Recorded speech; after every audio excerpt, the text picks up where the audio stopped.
నిర్మల్ జిల్లా బాసర్లోని జ్ఞాన సరస్వతి అమ్మవారి క్షేత్రంలో శరన్నవరాత్రులు అంగరంగ వైభవంగా కొనసాగుతున్నాయి. నవరాత్రి ఉత్సవాల్లో భాగంగా అమ్మవారు స్కందమాత అవతారంలో భక్తులకు దర్శనమిస్తున్నారు. వేకువజామునే భక్తులు పవిత్ర గోదావరి నదిలో పుణ్య స్నానాలు ఆచరించి దర్శనానికి క్యూ లైన్లో బారులు తీరారు. ఆలయ వైదిక బృందం అమ్మవారికి విశేష అర్చన పూజలను నిర్వహించి పెరుగన్నంను నైవేద్యంగా నివేదించారు.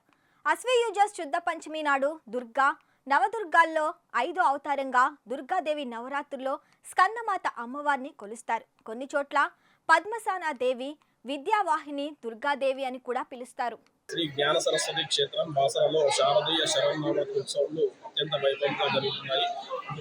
అందులో ఈ రోజు 5వ రోజు అమ్మవారి స్కందమాత రూపంలో భక్తులు దర్శనమిస్తున్నారు. ఈ రోజు అమ్మవారికి విశేషమైన పూజలు ఆనందంగా జరుగుతుంటాయి. అదేవిధంగా భక్తులందరూ అమ్మవారికి నియమనిష్టతో పిలిచి అమ్మవారిని ఆరాధించినట్లయితే అమ్మవారికి సంపూర్ణ ఆశీస్సులు కలుగుతాయి.